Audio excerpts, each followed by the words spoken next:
Hello students, स्वागत है आपका क्लास 10th के एक टॉपिक में। क्योंकि ये चैप्टर लाइफ प्रोसेस काफ़ी लेंदी चैप्टर है, इसमें 4 आपके टॉपिक हैं जिसमें से 3 क्लियर हमारे ऑफलाइन क्लासेस में हो चुके हैं। अब हम बात करते हैं एक लास्ट टॉपिक की जिसका नाम है एक्सक्रीशन। चलिए तो shall we talk about excretion. तो सबसे पहले बात करते हैं कि एक्सक्रीशन होता क्या है, किस चीज़ को हम एक्सक्रीशन कहते हैं। तो बहुत से लोग बोलते हैं कि रिमूवल ऑफ वेस्ट। तो यहाँ पर मैं थोड़ा सा करेक्शन कर देना चाहूँगा। Excretion is not removal of waste, it is removal of nitrogenous waste. Is it clear? क्योंकि ह्यूमन बॉडी के अंदर अगर मैं बात करता हूँ तो ह्यूमन बॉडी जो है, ह्यूमन बॉडी में जो वेस्ट होते हैं वो वेस्ट 2 टाइप के होते हैं। पहला होता है डाइजेस्टिव वेस्ट। क्या होता है? Digestive waste. और दूसरा जो होता है वो होता है nitrogenous waste. Is it clear? तो डाइजेस्टिव वेस्ट के लिए हमारे पास एक सिस्टम है जिसको हम लोग बोलते हैं डाइजेस्टिव सिस्टम। इसके बारे में हम ऑलरेडी डिस्कस कर चुके हैं।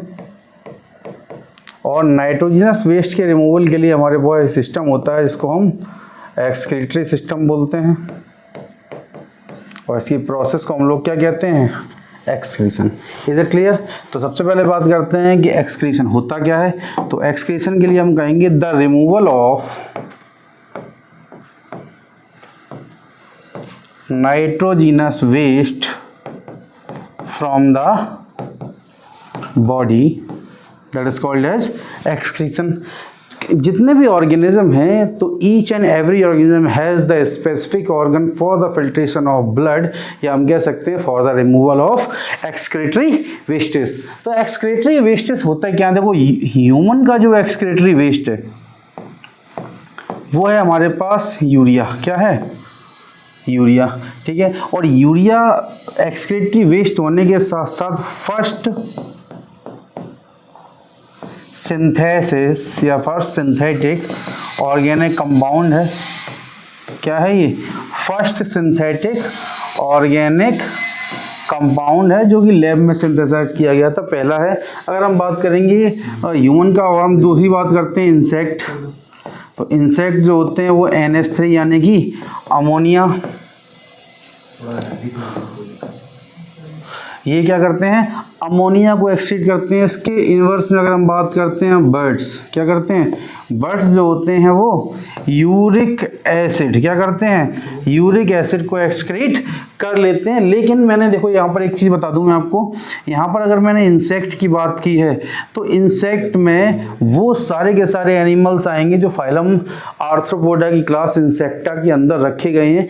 लेकिन इसमें एक आती है जो आर्थ्रोपोडा के अंदर आते हैं, एक आता है आपका स्पाइडर। क्या आता है?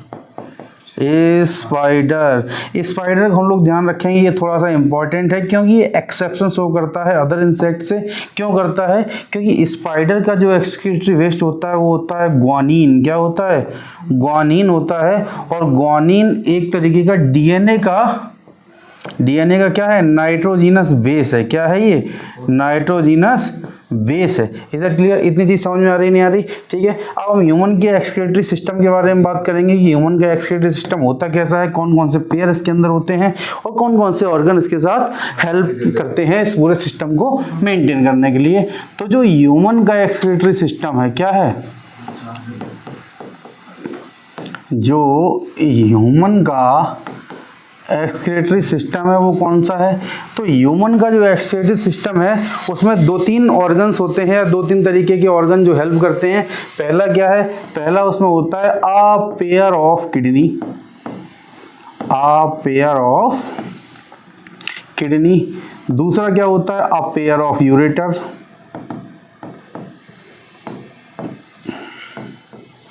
ठीक है। इसके बाद आता है अ यूरिनरी ब्लैडर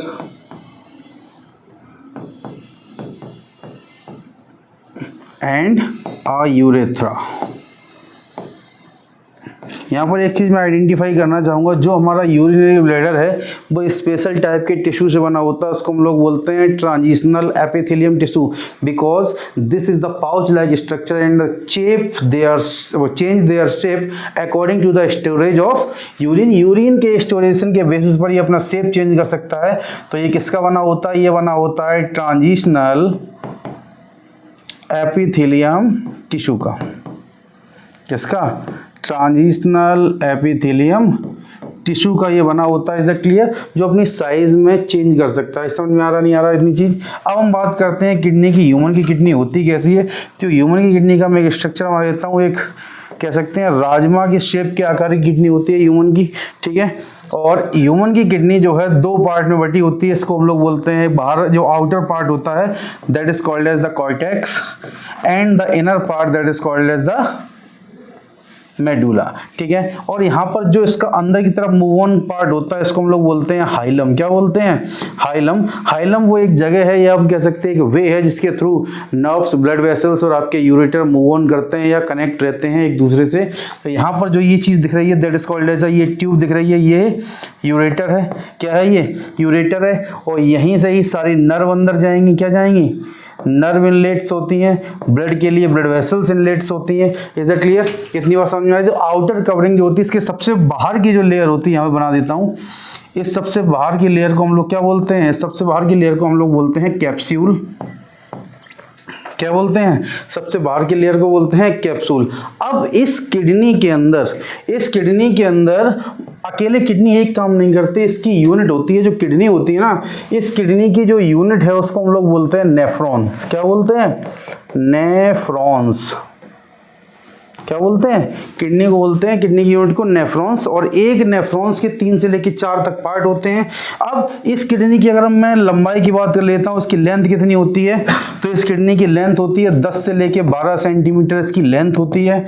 और इसकी जो विड्थ होती है, हम कह सकते हैं जो चौड़ाई होती है, वो 5 से लेके 7 सेंटीमीटर होती है। और जो इसका वेट होता है, क्या जो ह्यूमन की किडनी का वेट होता है, 120 से लेके 170 ग्राम होता है अप्रॉक्सीमेटली। कंफर्मेशन नहीं दे सकते हैं क्योंकि जितने भी ऑर्गेनिज्म इस धरती पर है सबके अंदर जो वेट है वो वेरी करता है, 0 ग्राम में, 0.25 ग्राम में, ये वेरी करता रहता है। इसलिए हम एक रेंज देते हैं 120 से लेके 170 ग्राम तक। चलिए बात करते हैं हम लोग नेफ्रॉन्स के बारे में कि नेफ्रॉन होती क्या है, वर्क कैसे करती है, क्या काम है। आप लोगों ने नेफ्रॉन का स्ट्रक्चर देखा होगा। क्या देखा होगा? नेफ्रॉन का स्ट्रक्चर थोड़ा कॉम्प्लिकेटेड दिया था बुक्स में, उसको बनाना और याद करना एक बड़ा कॉम्प्लिकेशन वाला काम है। तो मैं इजी सिंपल वे में इसको बताने का प्रयास करूंगा। यहाँ पर नेफ्रॉन्स होता क्या है? पहली बात, नेफ्रॉन जो होते हैं वो मिलियंस में होते हैं। कितने होते हैं? मिलियंस में होते हैं। इनका नंबर मिलियंस में होता है। मैं यहाँ पर केवल और केवल एक नेफ्रॉन का स्ट्रक्चर बनाऊंगा, वो किस तरीके से परफॉर्म करता है और कौन कौन सी प्रोसेस को परफॉर्म करता है वो मैं यहाँ पर बताने का प्रयास करूंगा। तो सबसे पहले जो अगर यूरिन का फॉर्मेशन होता है, क्या होता है? फॉर्मेशन ऑफ यूरिन होता है। फॉर्मेशन ऑफ यूरिन, देखो यहाँ पर दो चीजें हैं। कई कबार पेपर में आता है कि फॉर्मेशन ऑफ यूरिन और कभी कभार पेपर में ये भी आता है कि फॉर्मेशन ऑफ यूरिया। दोनों ही अलग अलग चीज़ें हैं और दोनों ही बॉडी के अलग अलग ऑर्गन्स में बनते हैं। ऐसा नहीं है कि एक ही बार सब कुछ होता है, ठीक है। यहाँ पर अगर फॉर्मेशन ऑफ यूरिन की बात हो रही है तो 3 प्रोसेस वहाँ पर होंगे। First of all ultra filtration, ultra filtration, दूसरा selective reabsorption, selective reabsorption, and number 3 की बात करता हूँ सीक्रेशन, या हम कह सकते हैं इसी को tubular secretion. Is it clear? ये 3 की 3 प्रोसेस एक नेफ्रॉन्स के अंदर परफॉर्म होती हैं। तो सबसे पहले स्टार्टिंग करते हैं हम लोग अल्ट्रा फिल्ट्रेशन से। उससे पहले जरूरी है कि इसको बनाया जाए, ये काम कैसे करता है, ठीक है। तो सबसे पहले क्या होता है, हमारी जो किडनी है वो एक फिल्ट्रेशन यूनिट है। क्या है? किडनी जो एक है फिल्ट्रेशन यूनिट है, उसका काम होता है ब्लड को फिल्टर करना। और यहाँ पर ब्लड के फिल्ट्रेशन से रिलेटेड मैं 2 चीज़ें बता देना चाहता हूँ। मोस्टली 50% बच्चों की आंसर गलत ही हो जाते हैं, उनसे आंसर पूछो और ब्लड फिल्टर कहाँ होता है, तो वो कह सकते हैं लंग्स में। नहीं, ब्लड जो है वो लंग्स के अंदर ब्लड का प्यूरिफिकेशन होता है, वहाँ पर गैसीय एक्सचेंज प्रोसेस होती है, ना कि वहाँ पर फिल्ट्रेशन होता है। वो टॉक्सिन्स को नहीं निकालता, वो केवल CO2 को एक्सचेंज करता है। तो filter of blood perform in kidney and the purification of blood perform in the lungs. Is that clear? तो यहाँ पर एक फिल्ट्रेशन यूनिट है, तो कहीं ना कहीं एक फिल्टर लगा होना चाहिए उसके अंदर। तो होता क्या है, इस किडनी के अंदर जो नेफ्रॉन्स होती हैं उनके अंदर ब्लड कैपिलरीज का बना एक फिल्टर होता है। किसका होता है? ब्लड कैपिलरीज का बना एक फिल्टर होता है। मैं फिल्टर यहाँ बना देता हूँ, कायदे में लगना चाहिए कि फिल्टर है। हमारे पास भी एक पूरा इंडस्ट्री लगी हुई है बॉडी के अंदर, जो अलग अलग चीज़ों को केमिकली और फिजिकली बनाने का कैपेबिलिटी रखती है। ठीक है, तो ये एक सीव है जो कि एक ब्लड कैपिलरीज की बनी होती है। किसकी बनी होती है? ये ब्लड कैपिलरी की बनी होती है। किसकी बनी होती है? ब्लड कैपिलरी की बनी होती है, और उसको हम लोग बोलते हैं ग्लोमेरुलस। क्या बोलते हैं? ग्लोमेरुलस। और ये जो स्ट्रक्चर है एक कप शेप स्ट्रक्चर में लगा होता है, एक कप जैसा स्ट्रक्चर होता है, उसके अंदर ये लोकेटेड रहता है। इस कप शेप स्ट्रक्चर को हम लोग बोलते हैं बोमेन कैप्सूल। किसको बोलते हैं? बोमेन कैप्सूल बोलते हैं। और इस ग्लोमेरुलस और बोमेन कैप्सूल को मिलाकर ये पूरा का पूरा जो हमारा स्ट्रक्चर है,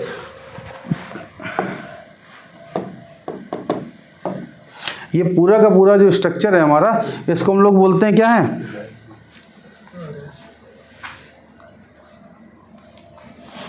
फिल्ट्रेशन यूनिट। क्या है ये? फिल्ट्रेशन यूनिट, या हम इसको एक नाम और दे सकते हैं, मेलपिगियन एपरेटस। क्या दे सकते हैं? Malpighian apparatus. आपको मेलपिगियन नाम क्यों दिया?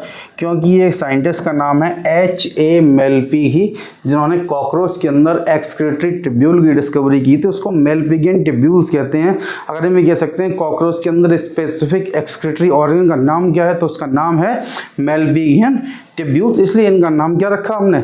मेलपीगी एपरेटस रख दिया। Is that clear? अब ये मेलपीगी एपरेटस जो है वो आगे चलकर कनेक्ट होता है एक स्पेसिफिक ट्यूब में।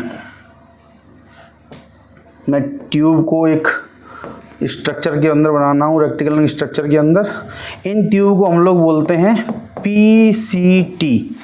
PCT का मतलब यहाँ पर होता है प्रॉक्सिमल कॉन्व्यूलेटेड ट्यूब्यूल्स।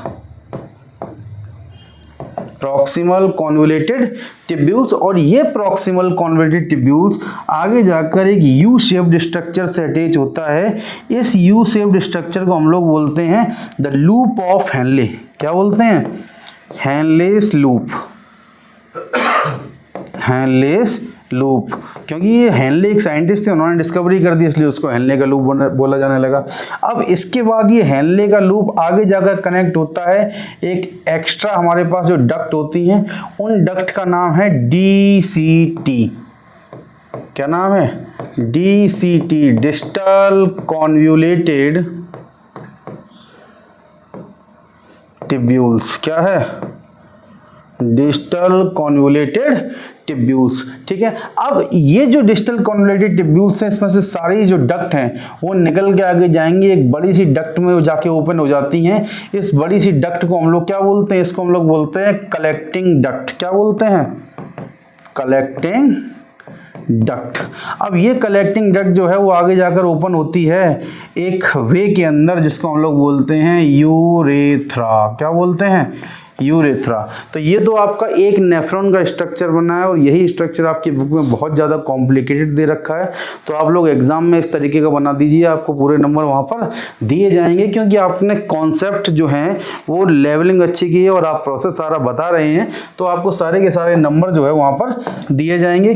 अब एक चीज़, यहाँ पर ये इंटरकनेक्टेड होती है, ऐसा नहीं है कि मैंने अलग अलग बना दिए हैं तो आपस में कनेक्शन नहीं है इनका कहीं ना कहीं आपस में कनेक्शन है। अब ऊपर जो हमारे पास सीव ट्यूब जो लगा रखा है ना, ये जो सीव है, छलनी है, तो यहाँ पर ब्लड क्षमता कैसे है मैंने बताया था इससे पहले। ये किडनी का जो स्ट्रक्चर वहाँ था, हमने कहा यहाँ से ब्लड वेसल्स भी अंदर जाती हैं, हाइलम है तो यहाँ से ब्लड वेसल्स भी अंदर जाएंगी और ब्लड वेसल्स भी बाहर आएंगी। तो वही चीज़ है, जो ब्लड वेसल्स अंदर जाती हैं वो सारा का सारा ब्लड कैपिलरी से फिल्टर होता है। अब कैसे होता है? तो जो भी हमारे पास टॉक्सिन्स वाला ब्लड है वो अंदर आएगा। अब वो अंदर आएगा कैसे, इसके लिए एक डक्ट होती है, इसको हम लोग बोलते हैं अफरंट डक्ट। क्या बोलते हैं, अफरंट डक्ट। इससे ब्लड अंदर जाएगा। अब वो सारा का सारा ब्लड कहाँ पर आ गया, कैपिलरीज के अंदर। अब इस कैपिलरीज ने क्या किया, उस ब्लड के अंदर से जितने भी टॉक्सिन्स थे उन सबको छान के कहाँ ले आया, नीचे ले आया। अब फिल्टर होने के बाद जो हमारा प्योर ब्लड बचा है या फिल्टर होके जो ब्लड आया है वो ब्लड बाहर निकल के जाएगा, तो उस डक्ट का नाम है इफरंट। अब बहुत सारे बच्चे जो हैं वो कंफ्यूज होते हैं किसको अफरंट लिखें और किसको इफरंट लिखें। बहुत सारे बच्चे जो हैं वो कंफ्यूज होते हैं कि किसको इफरंट लिखें और किसको अफरंट लिखें। तो एक बहुत नॉर्मल सी बात समझ लो, ए से अंदर और ई से एक्सिट, ये चीज़ समझ लो। ए लिखा है तो अंदर, चाहे ए आप इधर लिख दो लेकिन एरो उसका अंदर की तरफ लगा दो, ई आप इधर लिख दो इफरंट तो उसका एरो बाहर की तरफ होना चाहिए, ठीक है। वो ठीक वैसा ही है जैसे हम सर्कुलेशन पढ़ते हैं, आप राइट लेफ्ट किधर भी लिखो लेकिन उनके नाम बिल्कुल ठीक होने चाहिए और जो ब्लड का फ्लो है वो बिल्कुल ठीक होना चाहिए। आप जरूरी नहीं कि लेफ्ट और राइट किधर भी लिखो, ठीक है, लेकिन उनका जो वे है, जो फ्लो है वो आप एक प्रॉपर वे के साथ बनाए तो आपका आंसर बिल्कुल सही माना जाएगा। अब देखिए अफरंट डक्ट से जो भी ब्लड अंदर आया वो ब्लड इस फिल्टर के अंदर छना, छनने के बाद जो भी सब्सटेंसेस हैं वो नीचे आ गए, जो भी टॉक्सिन्स रहेंगे वो सारे के सारे नीचे आ गए, including the water and the electrolytes, वो सारे के सारे इसमें आ गए। इलेक्ट्रोलाइट्स के अंदर क्या होता है, सोडियम होता है, पोटेशियम होता है, ये सारी की सारी चीज़ें यहाँ पर आ गई। और यही सारी चीज़ें सोडियम पोटेशियम पंप जो है वो हमारी बॉडी के सेल्स के चैनल के खुलने के लिए और बंद होने के लिए ज़रूरी है। अगर बॉडी के अंदर से इलेक्ट्रोलाइट्स निकल जाते हैं तो लोग बोलते हैं क्या ही हो जाएगा, गर्मी है चल रही है, लोग क्या करते हैं ग्लूकोज पीते। क्या कर लेगा ग्लूकोज करेगा क्या, अगर सपोज दैट किसी को डायरिया हुआ है, वॉमिटिंग हो रही है, डिसेंट्री हो रही है, तो शुगर के साथ साथ बॉडी से इलेक्ट्रोलाइट्स भी तो जा रहे हैं। आप शुगर कितना भी ग्लूकोज ला लो, अगर उसके साथ बॉडी के अंदर इलेक्ट्रोलाइट्स नहीं जाते हैं तो बॉडी बिल्कुल प्रॉपर तरीके से काम नहीं चलेगी। इसलिए हमारे जो पूर्वज हैं वो नमक चीनी का घोल पीते थे, ORS तो WHO को बाद में पता लगा है, तो WHO बहुत ज़्यादा पिछड़ा हुआ है हमारे पूर्वजों से, ठीक है। तो हम बात करते हैं कि जो भी फिल्ट्रेट आया वो कहाँ पर आ गया, वो आ गया PCT। अब बच्चों को ये प्रॉब्लम होती है भाई PCT हम कौन सी डक्ट को लिखें और DCT कौन सी डक्ट को लिखें। तो एक चीज़ ध्यान रख लो, P से पास और D से दूर। तो जो वुमेन कैप्सूल के डक्ट पास हैं वो PCT, और जो दूर है वो DCT है, वो काम वाम नहीं करती इसलिए उनको दूर ही रख रखा हुआ है हम लोगों ने। तो इस PCT के अंदर जो भी हमारा फिल्ट्रेट आया है, अब इस फिल्ट्रेट में से रीएब्जॉर्ब होगा, क्या होगा, रीएब्जॉर्ब होगा किसका, वाटर का। एक चीज़ ध्यान देने वाली बात है, यहाँ पर मैंने वाटर का एब्जॉर्प्शन नहीं बोला है, वाटर का रीएब्जॉर्प्शन बोला है, क्योंकि एक बार जब हम लोगों ने न्यूट्रिशन पढ़ा था तो उस टाइम में स्मॉल इंटेस्टाइन और लार्ज इंटेस्टाइन के अंदर, स्मॉल इंटेस्टाइन के अंदर न्यूट्रिशंस का, न्यूट्रिएंट्स का, और लार्ज इंटेस्टाइन के अंदर वाटर का एक बार एब्जॉर्प्शन हो चुका है। और यही प्रोसेस जब बॉडी में दोबारा होती है तो उसको रीएब्जॉर्प्शन कहा जाता है। इतनी बात समझ में आ रही नहीं आ रही। PCT के अंदर वाटर का रीएब्जॉर्प्शन होगा, हेनले के लूप के अंदर इलेक्ट्रोलाइट्स का रीअब्जॉर्प्शन होगा। किसका होगा, इलेक्ट्रोलाइट्स का एब्जॉर्प्शन, सोडियम पोटेशियम का एब्जॉर्प्शन होगा। और जो पानी फिर भी एक बार रीअब्जॉर्प्शन के बाद बच जाता है तो DCT के अंदर फिर से क्या होता है, इसका रीएब्जॉर्प्शन हो जाता है। इतनी ही समझ में आ रही नहीं आ रही। अब हेनले के लूप में असेंडिंग और डिसेंडिंग दो पार्ट होते हैं। तो हेनले का जो लूप है वो क्या करता है कि जितना भी है वो सारा का सारा वाटर के लिए इम्परमिएबल होता है, वाटर को नहीं निकालता है बाहर, वाटर को एब्जॉर्ब करवा देता है। कहाँ पर, PCT और DCT के अंदर। तो यहाँ पर जो कैटालिस्ट होते हैं, हम कह सकते हैं इलेक्ट्रोलाइट्स, सॉरी कैटालिस्ट क्यों, इलेक्ट्रोलाइट्स, जो भी इलेक्ट्रोलाइट्स होते हैं वो वापस से एब्जॉर्ब हो जाते हैं हमारी बॉडी के लिए, क्योंकि these are the very essential for the conduction of cell in our body. Is that clear. अब जो भी रीअब्जॉर्ब वाटर का हुआ है, इन सारे के सारे रीअब्जॉर्प्शन होने के बाद जो टॉक्सिन्स बचे हैं, अब इन टॉक्सिन्स में जो सबसे मेन टॉक्सिन्स ह्यूमन के पास है उसका नाम है यूरिया। यूरिया के बाद आता है यूरिक एसिड, यूरिक एसिड के बाद आता है अमोनिया। ऐसा नहीं है कि केवल यूरिया है तो यूरिया ही निकलता है, सब कुछ निकलता है, लेकिन उसमें हायर अमाउंट में यूरिया होता है, इसलिए हम यूरिया को कंसीडर कर लेते हैं। और ये सारा का सारा कहाँ आ जाता है, कलेक्टिंग डक्ट में आ जाता है। और ये कलेक्टिंग डक्ट जो है वो यूरेटर के थ्रू बाहर निकलती है। ठीक है, एक सेकंड, थोड़ा सा नाम मैं यहाँ पर ठीक कर दूँ। यहाँ पर जो कलेक्टिंग डक्ट है वो यूरेटर के थ्रू बाहर निकलती है और यूरेटर आगे जाकर एक पाउच लाइक स्ट्रक्चर में खुलता है। किसमें खुलता है? पाउच लाइक स्ट्रक्चर में खुलता है। इस स्ट्रक्चर को हम लोग बोलते हैं यूरिनरी ब्लैडर। और यूरिनरी ब्लैडर में आपको बता चुका हूं, जो यूरिनरी ब्लैडर है वो क्या करता है?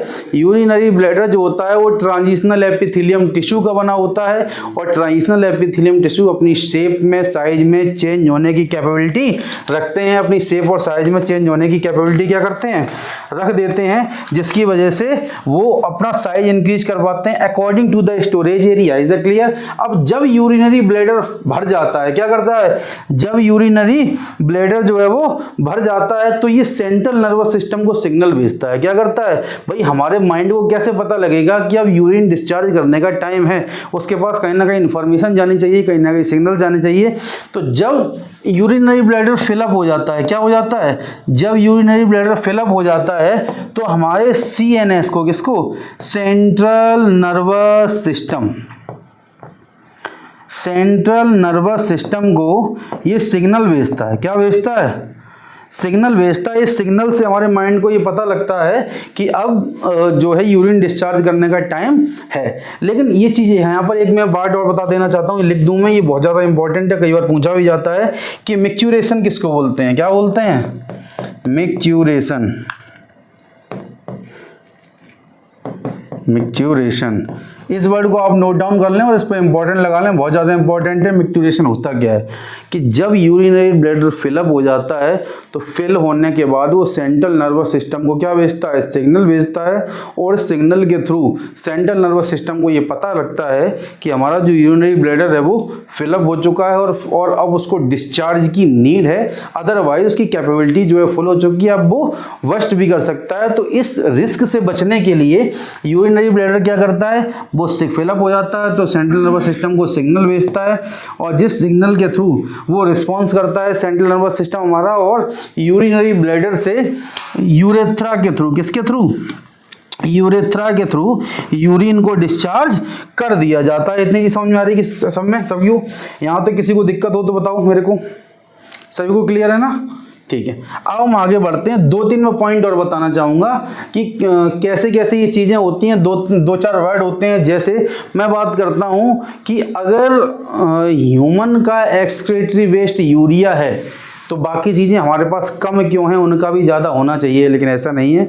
बॉडी के अंदर जितनी मेटाबॉलिक एक्टिविटीज़ होती हैं वो बॉडी के बेनिफिट के लिए होती हैं। कुछ एक सब्सटेंस ऐसे होते हैं जिनका यूज बॉडी मेटाबॉलिक एक्टिविटी में कर लेती है, आप कह सकते हैं उनको तोड़ देती है, उनका ब्रेक डाउन करके यूज कर लेती है। अब कुछ सब्सटेंस इस अमाउंट में होते हैं कि उनका ज़्यादा से ज़्यादा ब्रेक डाउन पॉसिबल नहीं हो पाता, तो क्या करती है बॉडी उनको एक्सक्रीट करके बाहर निकाल देती है। इतनी चीज़ समझ में आ रही नहीं आ रही? अब 2 चीज़ मैंने बताई थी यहाँ पर, 1 मिनट थोड़ा चेंज कर दूँ। हाँ, 2-3 चीज़ें मैंने यहाँ बता रखी थी कि मैंने कहा था formation of urine and the formation of urea, ये दोनों अलग अलग ऑर्गन्स में अलग अलग साइकिल के थ्रू परफॉर्म होते हैं। अगर मैं कह सकता हूँ कि भाई फॉर्मेशन ऑफ यूरिया कहाँ होता है? फॉर्मेशन ऑफ यूरिया, यूरिया का जो फॉर्मूला है वो है NH2CONH2। क्या फार्मूला है? NH2CONH2। अब जो फॉर्मेशन ऑफ यूरिया है वो हमारी लिवर सेल्स के अंदर होता है। अब लिवर सेल्स को हम लोग बोलते हैं हेपेटोसाइट्स। क्या बोलते हैं? हेपेटोसाइट्स। ठीक है, अब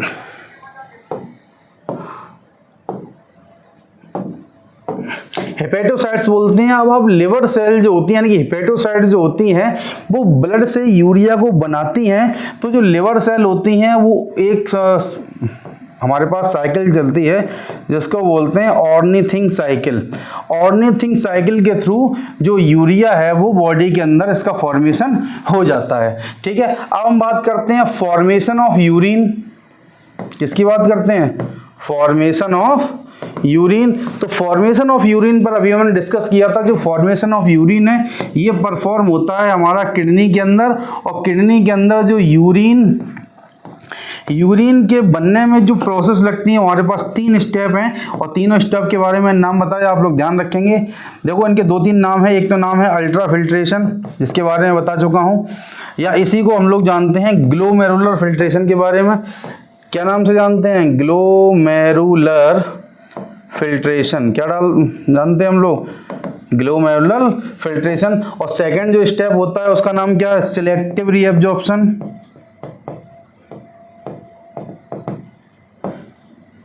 क्योंकि हम सारी की सारी चीजें रीएब्जॉर्ब नहीं कर रहे हैं।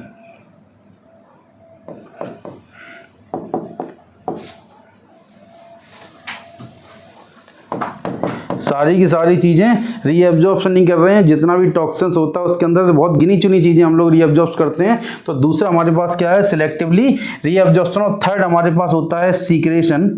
इसी सीक्रेशन को हम लोग कह सकते हैं ट्यूबुलर सीक्रेशन, क्योंकि कहीं ना कहीं ये सीक्रेशन जो होता है वो डक्ट या ट्यूब्यूल्स के थ्रू होता है, इसलिए इसको हम लोग क्या बोल सकते हैं? Tubular secretion. और 2 क्वेश्चन मैं यहाँ पर बताना चाहूँगा जो बहुत ज़्यादा आते हैं, एमसीक्यूज में आते हैं, कि जो यूरिन का जो कलर है, यूरिन का जो कलर है वो येलो होता क्यों है, पहली बात। और यूरिन के अंदर जो स्मेल क्रिएट हो रही है वो क्यों हो रही है। इन दोनों का रीजन अलग अलग केमिकल्स हैं जो अलग अलग अमाउंट में सारे ऑर्गेनिज्म में प्रेजेंट होते हैं। ये डिपेंड करता है कि बॉडी के अंदर जो मेटाबॉलिक एक्टिविटीज़ हैं वो किस तरीके से परफॉर्म हो रही है। इनका डायरेक्ट एमसीक्यू आता है। ये हम बात करेंगे सबसे पहले कि जो कलर येलो है वो होता क्यों है। तो यूरिन के अंदर एक केमिकल प्रेजेंट होता है जिसको हम लोग बोलते हैं यूरोक्रोम। क्या बोलते हैं? यूरोक्रोम। और जो स्मेल क्रिएट होती है किसी भी यूरिन के अंदर, तो वहां पर एक केमिकल वर्क करता है जिसको हम लोग बोलते हैं यूरिनॉल। तो ये 2 आप लोग लिख सकते हैं इस चीज को, क्योंकि ये एमसीक्यू में डायरेक्ट क्वेश्चन आएगा। आज का हमारा टॉपिक यहीं पर एंड होता है। मिलते हैं अगले टॉपिक में। Thank you.